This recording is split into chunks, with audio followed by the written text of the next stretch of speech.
Hey everyone, welcome to another episode of the DLC Drop Podcast. Today it's my pleasure to welcome Cisco Garrido.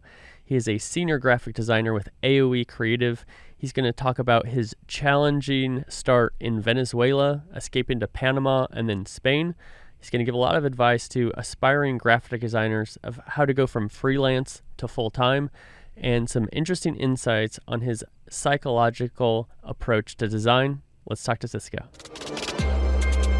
Drop in the untold stories of industry leaders, influencers, and insights on future innovation. I'm John Davidson, and this is the DLC Drop Podcast. All right, I'm excited about this episode of the DLC Drop Podcast. It's my pleasure to welcome Cisco Garrido. Welcome to the podcast, my friend. Hey, thank you very much. I'm very excited to be here. Awesome. I'm excited to have you too. So just to give a little background for the audience, the way that Cisco and I met was through former guest on the DLC Drop podcast, Simon of AOE Creative. And Cisco has been working for AOE Creative as a senior graphic designer for quite some time now. And he's done amazing things from a design perspective in the esports space. So Cisco, why don't you just start first? Give us an overview of what you're doing right now with AOE Creative. Oh, that's very exciting. So, as you mentioned previously, I'm a senior graphic designer for AOE Creative. And part of that just involves working with really cool things that most gamers are familiar with.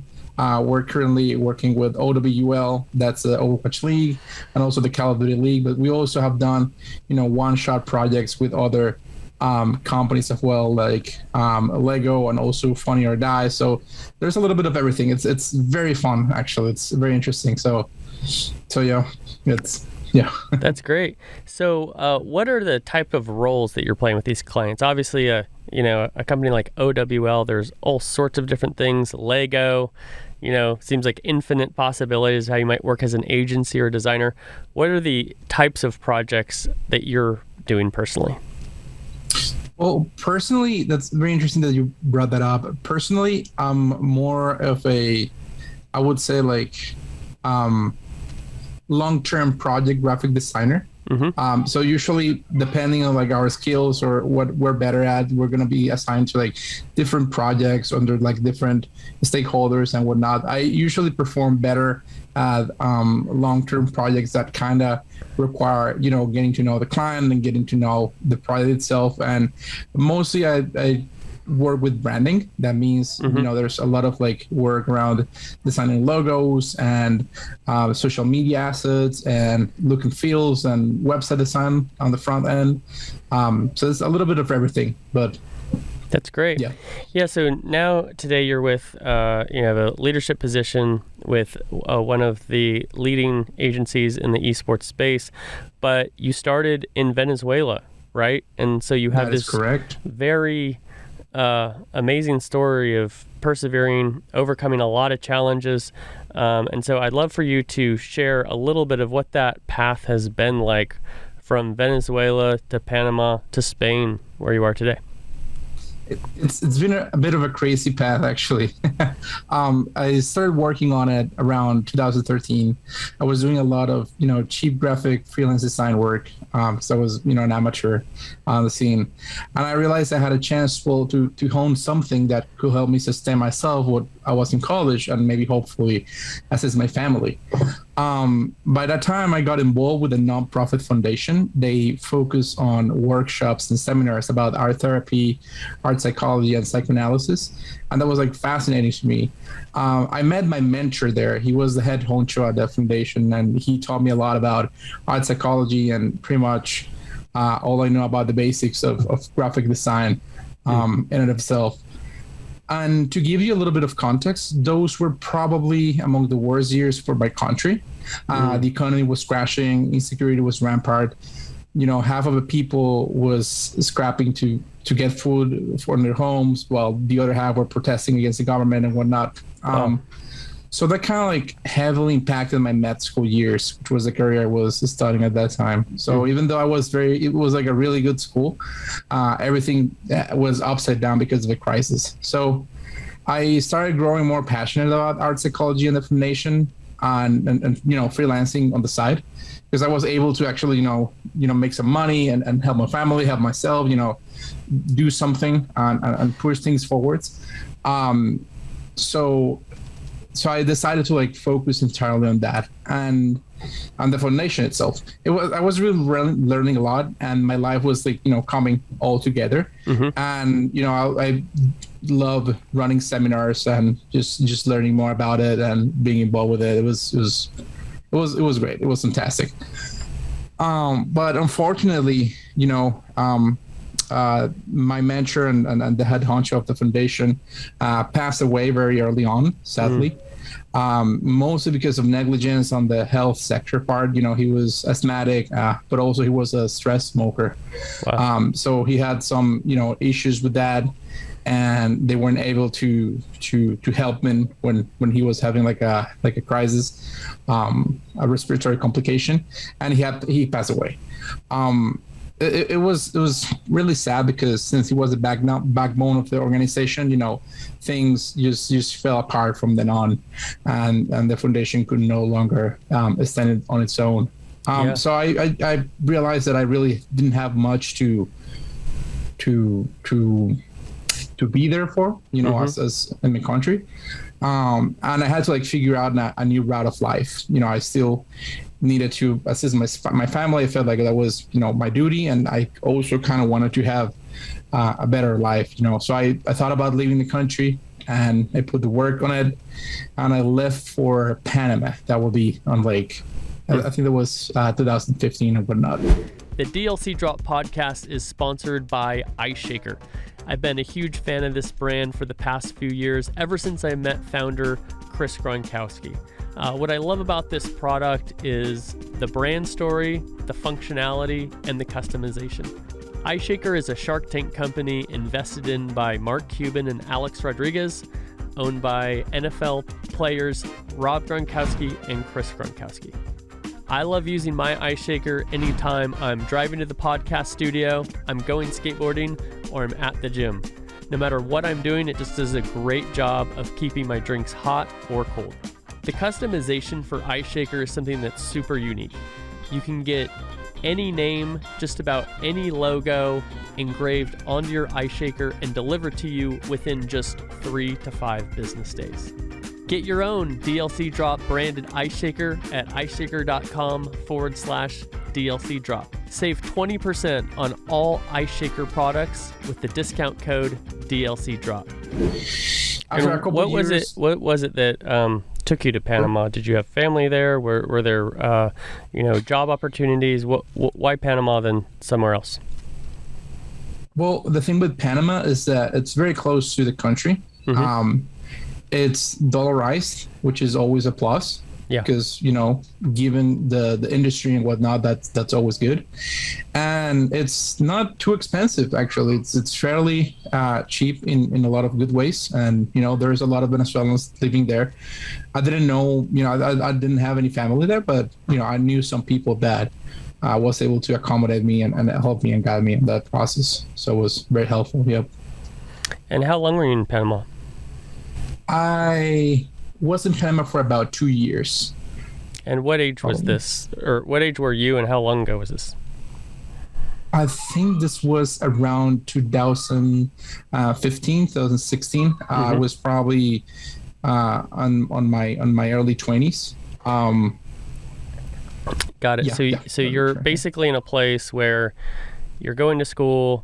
Medical school is more of a long-term proposition because you're not making money while you're in medical school. So you're supporting yourself with graphic design. You fall in love with that. You find a mentor who really inspires you and gives you opportunities, but then he tragically passes away. You are wondering what you're going to do next, so you move to Panama. And what happened from a career perspective once you arrived in that country? In Panama, you mean? Yeah. So the thing with going outside of the country is that it was not so much a choice of getting a better life. It was a choice of finding a way, a place that I could work in peace. Because at that point, all I wanted to do really was just grind hard work and earn money, save money, go back to my country, then replay things from there on, right? Yeah. Because the thing is that at that time in Venezuela, there were a lot of like issues with the basic services. That means internet and also power. So we would go a few days without. Yeah, we would go a few days without having any power, basically, and that would complicate things a lot for my projects and clients and any freelance connections that I would have. Yeah, I can only imagine you're working with, let's say, an agency like AOE in the States who are looking for a talented graphic designer. And in today's global internet world, right, that's one of the great things is that it doesn't matter where you live, we can collaborate, especially when you're doing digital art. But my goodness, when the power is out in your home or in your city, boy, that's going to be really tough as a freelancer, because reliability is a really big thing that these agencies are looking for in vendors, right? Correct. You basically cease to exist, and that is a huge negative in the eyes of anyone that invests, money on your services or on you, as a professional. Yeah. So I know that you're working with AOE and with Simon part of that time. How are you able to either convince them to continue working with you because you're working through these challenges, or what was their response that has enabled you to continue working with them to this very day? That is a really good question, because at that time I came back from Panama after like securing some really good personal projects in my country, and that's where like the worst power crisis started appearing pretty much out of the blue. And at that time I had started working with AOE from them, and obviously that really negatively impacted my workflow with them. But for some reason they were very, very accepting of it. They understood my situation, and they gave me a chance to really put on the work. Like they knew that it was not my fault, like it was something outside of my hands. Sure. But they also knew that I was putting in the work, and the work that I was putting out had good results and whatnot. So I guess that would be, but honestly, that's one of the reasons why I'm like really grateful to them, honestly, for like giving me that chance and being that patient. Because anyone else was probably being like, hey man, this is not working out, I understand your situation, but this is not good for us, so we should part ways, and that's it. And there's nothing wrong with that, but they were different. Yeah, that's incredible. It's priceless when you meet people who are willing to look past the spreadsheet or the workflow and really see the human aspect of it. And obviously, I'm sure that your immense talent played a lot in saying, hey, this guy's somebody who we're going to work with regardless of the challenges. So help me understand. So you go back to Venezuela, and you're dealing with these tremendous issues with power and the economy and these other things. How long were you in Venezuela before you moved away once again? About a year and a half, maybe 2 years, because after I found AOE, I was able to move to Spain, because they supported me in that sense. They were like, listen, if you have plans to move to another country, we can help you and whatnot. That's perfectly fine. And I was able to move to Spain. Spain being another country that also it's a little bit further than Panama to Venezuela, but it's on a similar price bracket, and there's also a lot of Venezuelans here. So I met some friends that live here that could also help me come here and get accommodated. So that's a huge plus. Wonderful. And you're in Spain at this very moment, right? While we're recording this podcast. That is correct. Happily working. Awesome. And how long have you been in Spain now? I've been in Spain for around 3.5 years. Great. Well, so thank you so much for taking us through that inspiring story. And, one of the things I'd really like to dig into here is where your Launchpad opportunity was. From what I understand, you're a big League of Legends fan, and so a lot of your fandom influenced your art. Tell us about the flashcards that you were making for League, and also how that led to a logo design opportunity with a significant org. Oh, that is crazy. That probably was back in 2012, I think. One of my friends that I used to play a lot of League of Legends with Senior Grimm, he was like very passionate about like theory crafting and making guides and whatnot. And he wanted us to make guides for a third-party website that was mostly news and resources called Surrender 20. At that time, it was one of the biggest sources of, League of Legends content, and was very popular. And, he got us to actually make content for that website, and we got to like meet everyone involved on the side and whatnot. But I found myself spending more time doing graphic design than actually making guides for the site. And funny. Is that because of your enjoyment of graphic design, and you just like enjoyed Absolutely. the design? Yeah, sometimes I think it's interesting. In my work, I do a number of different things, and I find myself obviously doing more of what I enjoy, and that's typically kind of a good. It's a good way to lead yourself into what you want to pursue as a career. Is what am I naturally doing, right? Yeah. Mm-hmm. Yeah, it is. I found myself making a new logo for the site, making cool pamphlets for events and meetups with people. It was fantastic. And the community at the time was like so warm towards everything, so welcoming towards, anything that we put out. And it was really fun. Cool. But that really gave me an opportunity to put a step into the esports scene as a graphic designer, because then I started meeting people that was interested on getting graphic designers, and obviously would look for sources like pages that would put up content related to a game, right?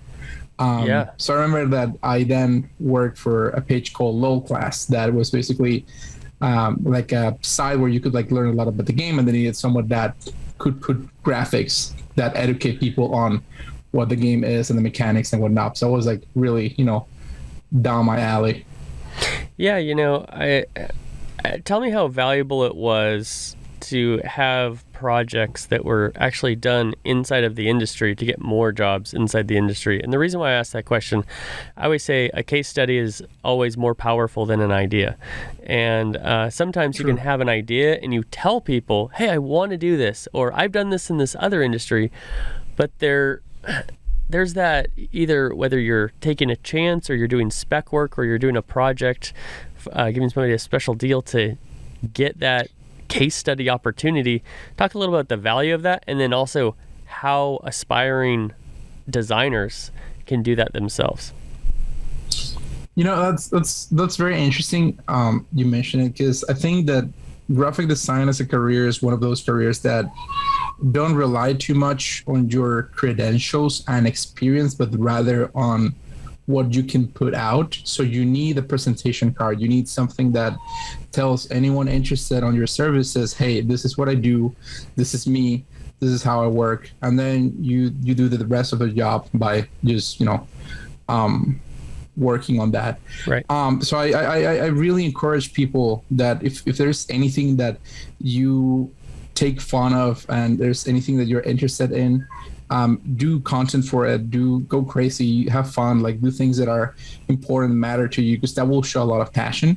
Yeah. And a lot of agencies or groups or people seeking for works like this, they want people that is like passionate and committed to those industries. That's right. I have a little bit of experience in the design industry as a business manager, running projects, being a producer, things like that. I'm not very artistic, but I am familiar with the design process and how to run a business around it.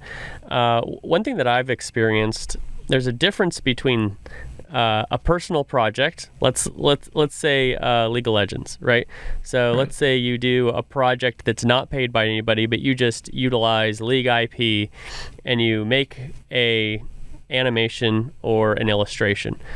There could be respect around, oh, I see your talent, I see your level of skill, things like that. But there's another level of interest from an agency or a potential client when it's a paid project. When it's like, yeah, League of Legends or Riot hired me to do this. That's a big difference. Now, nobody has to know how much they paid you, right? And so while we're not advocating here for designers to work for cheap or to take less than market value, share a little bit about the process that you found being successful to go from I can't get these big budgets yet, to now being where you are today? Well, that's the thing. It all comes down to like valuing your work and properly understanding the value that you have as a worker and that your work has as a worker. Because it's not just like, oh, I'm not going to accept anything that I don't get paid for, because that's completely valid position to have. But also think about the opportunities that something can get you, the learning opportunities, that people that you can meet, and then kind of think if that has value to you. And you know, so kind of like put that in a balance and think, is this worth taking? You know, obviously a lot of the times you need to put food on the table, and that in time investment is just not worth, and that's perfectly fine. But if you're in a position where, you know, you're getting some works and you have some free time, you know, it would be wise to spend that time on things that may not, you know, remunerate you economically as much. Right. But they can like spring you further to other bigger, better projects. That's right. Yeah, there's more than just one type of value, right? There's more than just financial value. Correct. Yes. Now, also, I'd love to get your insight on how designers can avoid being taken advantage of. And the reason I ask this question is I'm familiar in this space that a lot of people will go to designers and say, hey, all the right people are going to see it. Or I'll get budget on the next one. Or this, that, and the other. How can a designer make sure that they are getting the value, you know, that non-financial value when it's there, but also making sure that they're not getting taken advantage of by people who are really just wanting free work at the end of the day? I think a lot of it comes or stems from not taking things personal. Understanding that, you know, it's not so much that people take advantage of you because they want to be evil, they want to be greedy. You know, sometimes people just want the best for the project with a minimum budget. And even though they're going to be like ethically questionable moves from their side, that's probably what they're going to do. And, you know, that's how things are.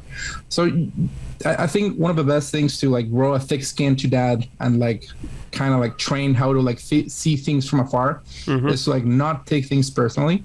And also, I would say that it's very important for you to be comfortable with your money talks. A lot of the issues that I see with, you know, aspiring designers or even junior designers is that they need to be as comfortable with their money talks as they are like talking about their work, you know, what they can do, because it's pretty much the same.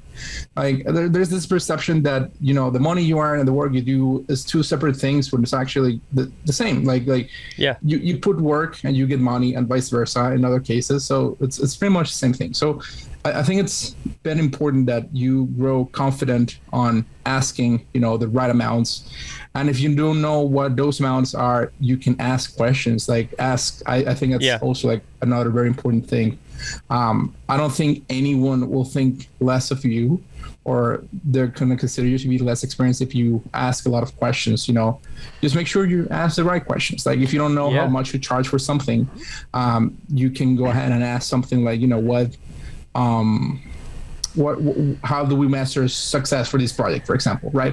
And then you can have like a better idea on like what this project kind of moves or pushes, and then you can like then, you know, give it a right value and then, you know, charge properly for it if you're having issues with that. Yeah, I think that's a great point. Oftentimes, in my experience, when designers have an opportunity to raise their rates is when they experience a project that has a bigger budget, right? And it's like, correct. Oh, you're paying for this. And it kind of opens your mind to this whole situation. In fact, I had a past experience where the studio I was working with was doing a job for an agency. And so we put in our bid, which we had very low overhead. We were a small boutique studio. And so we didn't need a lot, and we weren't yet at these really big budgets. Well, the agency said, hey, I'm going to bring up your bid so that it's the same as everybody else's, so that as the client is deciding, they're not making the decision based on budget alone, right? But they're making it based on the style of the work, the process, the talent, etc. Well, it's possible one of the other studios had their budgets decreased, but ours were dramatically increased. And in that moment, we said, oh, there's companies paying this amount of money. And so then we were able to adapt, right? What is your... Yes. Another thing I would just give a key to the audience here is it's also so important to retain your value as a designer. And it's even more important and difficult because digital art is not tangible, right? And so a lot of people, especially if they're not designers themselves, they don't know how to assign a value. They're just like, oh, it's just time, right? Or everything is the same, or they don't understand why this is X amount of dollars and this is 3X right. Yes. amount of dollars. So one thing that I would give people advice on, aspiring designers, is if you do need to discount your services to take advantage of an opportunity that's going to build your portfolio, all these things, always show the discount, show the full cost, right, and have a conversation with the client saying, hey, I really value this project. I'm excited to work on it. It's going to be fun for me, etc. So let's say $10,000, for example. So this $10,000 project, I'm going to give you a $3,000 discount on it. And rather than just saying, okay, it's $7,000, because if you don't give them the full price and then express the discount and the reason for it, they just discount you that $3,000 without you helping them understand that you're giving them a special deal. Right. Would you agree with that, or have a different approach? No, I perfectly agree with that. And I think it also boils down, this is something that a really good friend of mine told me a long time ago. You should invest in people that invest in you. That says a lot about finding good clients that value your work, value your ethics, value your workflow. Because obviously you're going to find a lot of clients that, they're not bad people, but maybe they don't value what you do as much, and you don't see too much opportunity from that. But you're going to find some really good apples out there. Not just clients, maybe it could be just work partners or, whatever. So I think it's very important to value these people and keep them close to you at all times, and, invest with them, invest in them, hold it, never sell it, basically. Yeah, I think you're right, because it could be really tempting to take the low budget project, and especially as they're trying to beat you down for the cost of your services. But one thing that I learned in my design studio experience, we never had a low cost project that really ended up working out well. And what I mean by that is, if somebody values your services, they're willing to pay for it. And so when they're willing to pay for it, they also see you as an expert. And so they trust you more with your decisions. And worst case scenario, if the project sucks, at least you're making a good amount of money, right? Yep. On the flip side, if you're doing this super low budget stuff, first of all, they clearly don't value you as an expert. Secondly, they're probably going to be more of a problem customer, because the fact that they don't value you, they're going to be telling you more of what to do than asking you what to recommend. And then last thing I'll say here is, and then at the end of the day, the project sucks and you're not even getting paid much. So it's correct. It's kind of a symptom of it. Yeah, that's absolutely correct. Yes. Yeah, so I'd like to pivot here over to your approach to design, because I think it's really interesting. Talking to Simon, he was really excited and sharing. You've got this very psychological, cerebral approach to design. So why don't you share with us what that's all about? Well, I wouldn't know if cerebral. I like to see it as humane, honestly. Okay. It's very interesting. Learning about art therapy, you learn about this concept of meiotics, which is a method in psychodynamics that comes from ancient Greece, which is basically that by process of expressing ourselves, we can also kind of heal wounds and kind of, better ourselves in a way. And that kind of has something to do with the mirror stage on psychoanalysis, which also, talks about how an infant is ready to recognize himself outside the scope of things by just, looking himself at the mirror. Mm-hmm. And to all this, there's a quote that I cannot remember who said it first, but it was something that we cannot really create things as a whole. We can only recreate things, right? Oh, interesting. We can only make things based on our experiences, So all that we can express, all that we can put out there is based on all of our experiences put, together in our lives. So you take something like that and then ponder, in graphic design, that the opposite may be also true. That if you design something and you put it out there, then it must mean something to a specific subset of people of X, Y, Z, experiences. And then you think about that and well, what is people of X, Y, Z experiences? That's what you call a marketing persona. So basically, if you take someone with a specific subset of like experiences and ideas, you can design and make things with intent to them, things that can speak their language, to things that they can relate, things that they can understand. So it's really not about analyzing anyone more so than it is gaining a better understanding of people and expression of form and function, basically. It's always keeping it very humane in that sense. Can you give us an example of a project where you took that approach to kind of give a tangible view of that? I think most projects that I do, I always try to consider that, especially when it comes to color, because sometimes shapes and the relation between shapes and the visual ideas tend to be really dependent on what the trends are, right? Mm-hmm. And that's mostly what people are gonna kind of bow down to. But when it comes to color, you have a weird amount of freedom where you can really think about what these combination of color palettes and whatnot can mean to a specific subset of people, right? So when it comes to that, I always try to keep that in mind, because as I was saying, you keep things humane, you keep things thinking about the person and who's going to consume this product or who's going to consume this service, and then you get to design a work that hopefully means something, no matter how insignificant, from conveying a sense of security on a good quality household product to maybe portraying a historical moment in an advertisement for a campaign in a museum or something like that. Mm-hmm. And to me, that's fascinating. Yeah, the design is fascinating, honestly. Well, I think what's so interesting, like I said, I'm not a designer myself, but I've had a peek inside of the world a couple times with some jobs, and it's so interesting how deep the meaning of colors is in color theory. And I think it's the same in fonts too, right? Yes. People who really know typography, each font has a very specific meaning. There's an industry that they're associated with. A lot of times I'll give people advice when they're going to create a logo or something is look at the logos and colors of other companies in that industry to see what is associated with it, right? Just cognitively. Yes. Yes. What are some of the ways that you approach uniquely using colors and fonts that have meaning in your work?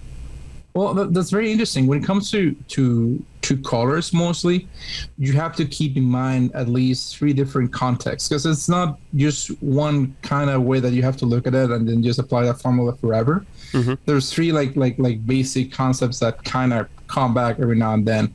The first, the context of the color within the society. That means what the color means to a specific culture, right? Like if you are designing for a group of people, certain colors have certain meaning. Like, for example, how red color could have a lot of meaning in Asian cultures as a symbol of luck, but also, it's, Good point, And then you have what I would say would be the objective context of what the color means to a person objectively, right? This would be what you call color bias, for example. Black, for example, is a color that seems very luxurious. So you would have a social context where black is seen as a color of death, mourning, whatever. But on a more, conscious context, black means luxury. So it's very different, right? And then last but not least, which I would say would be the most important, would be the unconscious context or the cognitive context. And this is what I think Wassily Kandinsky was more obsessed about, was that if you take color, whatever that is, and you remove everything over it, you remove as many things as you can that, you put over it. You remove that social context, you remove that cognitive context, you remove what it means to you, what it means to your aunt, you remove all those things. Mm-hmm. There is still a cognitive charge implicit to every color, every shape, everything that you see. So that means that the things that you see have an extrinsic meaning outside, of your scope of things. So he devoted his entire life to studying that, and it's fascinating work because it goes back to the principles of design that it's kind of like playing solitaire. Yeah. You're kind of building a puzzle yourself, and you're setting the rules of this puzzle, but you're also solving it as you go. So when you design something, you kind of think about what the project or the design needs, and you kind of like put and piece things together, but you create the rules of like how these things go together, and you consider all those things. Yeah, I think it's really interesting. I think people listening to this episode are going to start looking at colors of brands, and blue is one, right? So you see a lot of actually insurance companies, Geico, and you see some technology, you see some financial institutions. I'm looking at some right now. I'm seeing Dell, Facebook, Ford, Hewlett-Packard, IBM, Lowe's, American Express. These are all brands that utilize blue, and you better believe that it's not just because it's the CEO's favorite color. That's correct. Yeah. Deep strategy, right? Correct. Yes. I mean, I don't know if you heard of the Lusher color test. Tell me about it. Well, it's a guy called Max Lusher. I think he was from Denmark. A couple decades ago, he kind of wanted to take, all of these concepts that Kandinsky had on color and kind of try and design a psychology instrument around it. A psychology instrument is kind of like a test. Mm-hmm. So I wanted to make a test of personality based on your choices for color, basically by like reverse engineering the whole thing. Now, the whole thing was a little bit of a fluke, because doing that without taking in mind the concept of, the social things and what color means to you cognitively, is very hard to determine that. Yeah. But there was some really interesting work on that. Like, for example, determining color temperatures, right? Mm-hmm. And determining which colors are better for, extroverts and which ones are better for introverts. So in the case of blue, that's very interesting because blue is a very introvert color. It's a very calm color. So it's very logical that it's going to be used by brands that kind of want to evoke that sense of calmness, security, stability on technology. So it works great. Your money is safe with us. We're reliable. Things like that. Exactly. Yeah, makes sense. Exactly. Yep. So you're talking about the communities that you're reaching and how they respond to color. Obviously, the community that you're reaching most of the time is esports and gaming communities. Can you talk a little bit about how design is different in gaming than we see in other industries? Oh, it's a blast. It's amazing. Because the thing about gaming and esports, more so gaming than esports, is that even though you are designing for, a public, there's more intent on what you design, because there's a product that is heavily loaded with, let's call it lore, right? Sure. When you design, content for a game, you're thinking about, what's inside the game, what's the story of the game, what's the look and feel of the game. So all those things are like more puzzle pieces that you kind of get to play with, right? Yeah. So designing for it is less abstract, it's more literal, but it's also more colorful in a way. I would say it's more fun. At least for me, it's more fun. Doing things that are too abstract way too often sometimes leaves you, a little bit tired mentally. But yeah. I guess the abstract part would be in creating the game itself from nothing, like a video game developer role. Correct. Sort of thing, right? Yes. But then when you're working with an established game or a league or something like that, you've got a lot already to work with, and then you're taking it from there. Correct. Yes. What is in esports specifically, IP is a big issue, right? Because unlike traditional sports, in traditional sports, Cisco, if you and I wanted to start a football league today, it could be John and Cisco's football league, and we could make money and start our league and all these things. But we could not call it Major League Soccer, for example, right? Because that IP is owned. But in video games, the publisher literally owns the IP of the game. So if we wanted to start a League of Legends league without the express written consent or the license from Riot, we're not able to do so. Does the IP being restricted in that way make it more limiting, or is it more clear cut because you know exactly what you can and can't do? That's very interesting. I would say it really depends on the game and the publisher, because every game is kind of a world of its own, because it's different people and they're going to try to solve things differently, and they're going to try to find a way to make content differently. When it comes to very mainstream games that are very popular, I would say it's a double-edged sword, because it's true that it's very limiting in a way. Take for example the TFT scene, which is the teamfight tactics scene from League of Legends, right? It's been for a while trying to establish an esports scene, but they also are kind of like privatizing it to give it a word, and not letting people do their own tournaments and whatnot, or sponsoring their stuff. Because obviously you can make your own tournament with it. It's just not going to be an official thing, and you're going to have a lot of issues finding partners to actually build it up, right?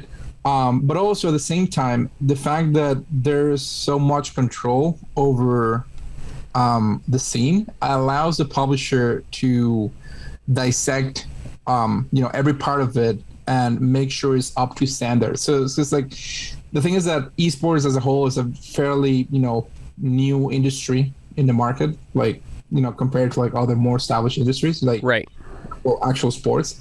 So it does need that kind of help from a well-established company to invest and put a good product out there. So I would say it's a double-edged sword, because there's a lot of responsibility on the publisher side to make sure that's a good product if they're going to like take it away from people.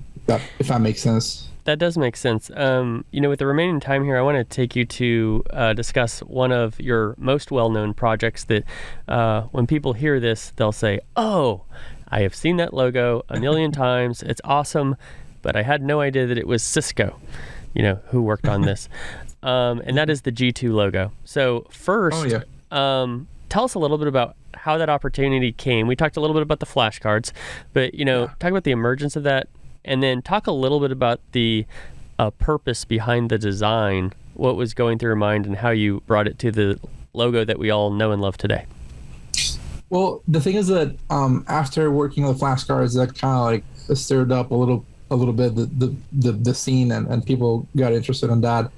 So I started like going up, in different freelance projects regarding League of Legends and whatnot. At one point, I got contacted by this company called Gamers2. I was based on Spain, and Carlos Rodriguez was leading it. They basically wanted to rebrand and kind of see if they could expand and become an international hit or whatever. Maybe they made it. I don't know. No, I'm just kidding. They're huge right now. Yeah. I think they're doing okay. The thing is that they actually had the concept of a logo before I got to design it. I think actually Carlos was the one that had the idea of having a samurai mask and then having the G2 on the front, and they had a graphic designer kind of like make a rough out of it. However, they wanted to hire a graphic designer to remake the logo, kind of like clean it up, improve it, or make it better, basically. Sure. And they also wanted someone that could make like a colored version of it, like a more 3D version of it, because at that time, flat logos were not that much in vogue. So they still wanted like something that was a little bit 3D-ish. I can show you later we can. You can send us some pictures, and in this episode, we can post them during this portion. But keep going. I'm really interested to hear some of listen to some of the strategy behind it. So the logo was basically sort of similar, like the one we know now. It was like a more compact kind of thing, but it was all gray. It was like basically like they wanted to be grayscale, and I had an idea of like putting some color into it. It was interesting because at the beginning they really did not like that idea. They really wanted to go with the grayscale. Interesting. But then they kind of thought about the orange that they had for a while, and from then on it's what it is. I also got to work on some jersey designs and social medias and whatnot. It was great. It was a good time. Unfortunately, it didn't work for too long with them because the schedule really did not quite match, because at the time I was living, I think, in Panama, and they were like here in Spain, and making things work was a little bit complicated from afar. Yeah, it totally makes sense. And also, people who may not be in the design industry may not understand that it's very common that a freelancer or a studio touches one piece of a project, like finalizing the logo. That's correct. And then there's either other designers or they take it in-house to do other things with it. In fact, I've been involved with campaigns for big companies where we did one piece and then we saw so many pieces in store, online, that were based on that initial concept, but it's because they're spreading it out. They're working with a lot of different people. So this process is actually quite common that you're describing. That is true, actually, because one of the things that happens a lot when you're getting into freelance whole is that you have the expectation that you're going to have to do everything by yourself always, and that's really not going to be the case. Like, once you start getting into teams for bigger projects, you're going to be like, wow, how amazing it is to like work with an actual team that supports you and can bounce ideas off, and it's great. Like, the moment I worked with my first project manager was probably one of the most game-changing things, working in design. Like, someone that could help me manage ideas and manage the project and, set goals and, and limits and whatnot. It was amazing. And, absolutely. Well, I always say that business and art are opposites. If you think about an artist wants to take as much time as they possibly have to make something as good as they can possibly make it. But that takes a lot of time, which would take a lot of budget, which you can go way over budget if you continue to fiddle with something forever, right? And so business is almost the opposite, whereas it's more focused on the financial aspect and getting this project done within the hours so we can do the next one and things of that nature. So I would encourage any designers here listening, collaborate with people who have complementary skill sets, who aren't designers, who can help you with the project planning or executing or communicating with the client. And then on the flip side, account executives, project managers, feel free to reach out to talented designers, because they could very well have a need for somebody exactly like you, and your unique skill sets together will make you a very powerful solution for a lot of companies. Yeah, I mean, one thing that I always think related to that and working with other people is that it's almost always better to fail together than succeed alone, right? Like, it's when you work with people, always ideas are bound to clash, and there's always going to be a moment where you disagree with other people. And I've found that it's always almost better to just go with something that may fail or not, as long as everyone is on board, than try to antagonize everyone just because you're right on something, right? I think that speaks a lot to the sense that there's a lot of things that are always going to be outside of your control, especially when you're working with multiple clients and different types of media and whatnot. Yes. And you never can assure 100% or guarantee 100% of success rate. So failure is always inbound. So you might as well fail with someone at your side, someone that you can like learn and bounce feedback and experiences from and kind of like get up with, than just kind of like file, alone in a corner, with no one to like kind of get support from and, pick yourself up. So it's been really refreshing working with a big team and agency, especially with such talented people at AOE Creative, honestly.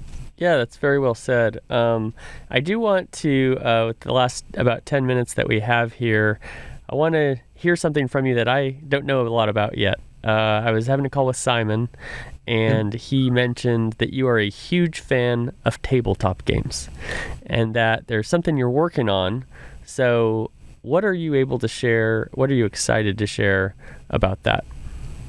Well, right now it's like very work in progress. Okay. But hopefully we're gonna have something tangible by the time this episode comes out. So hopefully we're like working right now on setting up the website and whatnot. But it's a studio called Super Kaiju Nation. The whole idea of the studio is basically building a nation of kaijus. Kaijus being, really creative, fun people that, kind of want to, put something they're proud of outside.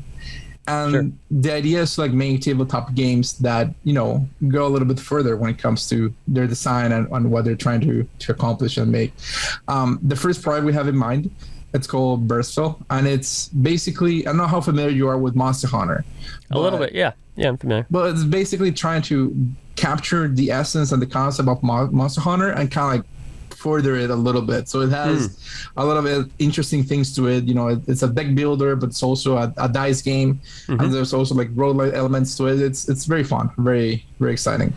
In what ways are you going beyond Monster Hunter? Are there kind of some specifics that you can speak to? Sure. The concept of Monster Hunter has always been like real interesting to me, because it's the concept of having a cooperative group of people fighting a really big adversary, an adversary that's going to be oftentimes bigger than them, Yeah. So this concept of, people together are bigger than the sum of its parts or whatever, it's really intriguing to us. And we kind of wanted to like replicate that, but explore different themes in terms of like story, and in terms of like, who these characters are, in terms of like what these monsters or, these adversaries could be, right? So for the first one, we're kind of like keeping things a little bit grounded, closer to Monster Hunter, just so people can, get the right context from it. But from then on, if the project is hopefully, successful, we want to make more sequels to it that, just go absolutely crazy on that, right? That's super cool. For people who are not super big into tabletop games, what is it about tabletop games that you're so passionate about and that you enjoy so much? It's the people, dude. Honestly, it's more so than the game itself. It's sharing space with someone in the same table and trying to accomplish something against the person or with the person. Yeah. It's a very social experience, and no matter what adventure you kind of like put yourself into, it's always a fun time, especially if you're like, surrounded by the right type of people. It's, yeah. Well, and you have that direct in-person interaction, right? Like directly across from the table of somebody. I think that's huge. Yeah, correct. Yeah. Like I think one thing that is that COVID taught us, or taught me anyway, was that there's no substitute for in-person interaction. We arguably over the last 2 years have never been more connected with people than ever before. This conversation is one example, right? You're in Spain right now.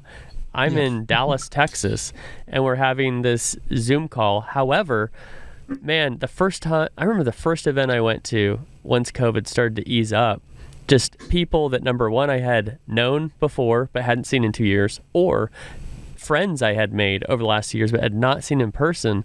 And it's just that incredible connection. And when you think about video games, I've heard it said that if there was ever a group of people who would not require in-person interaction, it would be gamers. And the reason is, highly sophisticated with technology, very connected, like every night, right? We're on our console, we're on our PC, and we're communicating, we're talking, we're interacting with other people from around the country and around the world. However, when you think about passion, you think about participation, people getting together in groups, you think about these events like E3 and Comic-Con, and where people are passionate and participating. And I think that goes very well in line with what you're expressing about your enjoyment of tabletop games. Is that right? Yeah, that is absolutely correct. Like, video games are fantastic, and they're like a great tool to like, bridging people together. But you can't replace human connection. And I don't think both things are antagonistic. I don't think that both things are contrary to each other. I think they can play off of each other pretty well. Like, I'm one of my favorite things is to play Smash in someone else's house. You just go to a friend's house and just playing Smash for a couple hours. It's just fantastic experience always. And this is the same person I'm gonna probably come back home and play an online game with, and It's great. So absolutely, I think people is key here.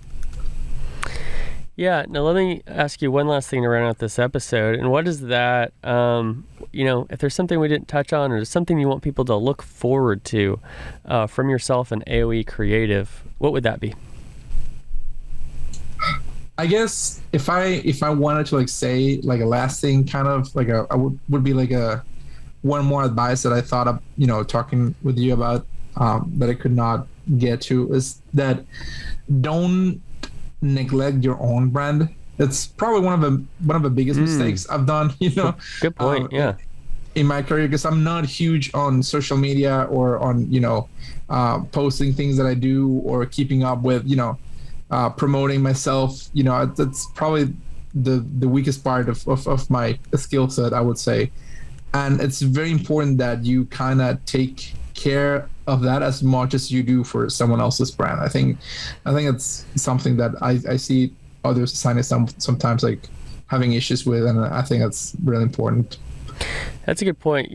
If you have that independent personal identity, that personal brand, or you're known as an artist or an expert in a category, number one, if you move on from a brand or a brand moves on from you, you're not starting over from scratch, right? You're not just reliant upon the next brand's identity. It's, no, I'm Cisco. You know me. This is my brand. This is my work. And I work with such and such company, right? Correct. Is that what you're saying? Yes, absolutely. And have fun with it. It's your brand. It should be you. You should, get to know yourself through that and just do something you're proud of, I would say. Yeah. Awesome.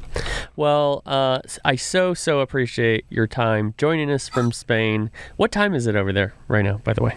It's 8:30 p.m. Oh, that's not too bad. That's not too bad. No, I've had some people in Australia wake up, or the Philippines wake up around 3 in the morning for me. How can the audience follow you on social media in the ways that you would like them to? I would love people to follow at Super Kaiju Nation on Twitter and at Burstful on Twitter. We're putting right now our website up for a tabletop game at superkaijunation.com. So that's something I'm very excited. I'm going to be heavily focusing on from the upcoming month. So yeah, that's. Can you spell that out for the audience who's just listening? Yeah, sure. Super Kaiju Nation, SUPER, and then Kaiju, KAIJU, and then Nation, NATION.com. If I'm not mistaken. So yeah, no, that sounds right to me. So I was in the spelling bee in 4th grade, so I'm pretty sure you're right.